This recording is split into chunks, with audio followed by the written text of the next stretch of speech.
हाल में ऐसी कई घटना घटी है जिनका महाभारत के युद्ध में भी कोई न कोई संबंध रहा। शांतनु की तरह ही पराशर ऋषि भी सत्यवती की सुंदरता पर मोहित हो गए थे, जिसके चलते उन्होंने सत्यवती का वरदान भी दिया था। यह भी महाभारत काल की एक महत्वपूर्ण घटना है।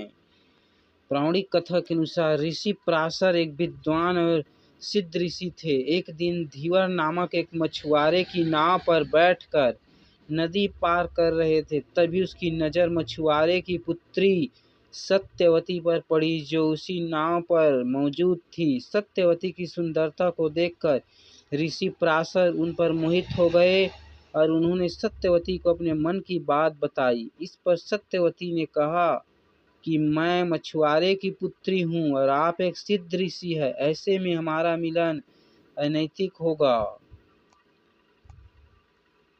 सत्यवती की चिंता को भांपते हुए पराशर ऋषि ने उस स्थान पर एक कृत्रिम आवरण तैयार कर दिया, जिससे वहां उन दोनों को कोई न देख सकता था। साथ ही उन्होंने सत्यवती को वरदान दिया कि संतान उत्पन्न होने के बाद भी तुम्हारी कामार्यता प्रभावित नहीं होगी।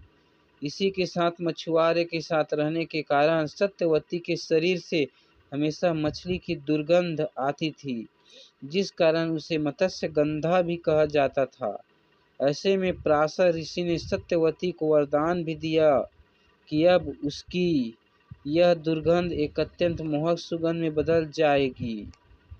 सत्यवती और ऋषि पराशर एक संतान भी उत्पन्न हुई, जिसका नाम कृष्ण दैपायन रखा गया। आगे चलकर वही महर्षि वेदव्यास बने, जो आज महाभारत के रचयिता के रूप में जाने जाते हैं। वही आगे चलकर महर्षि वेदव्यास ही धृतराष्ट्र, पांडु और विदुर के जन्म का कारण बने, जो महाभारत की महत्वपूर्ण घटनाओं में से एक है।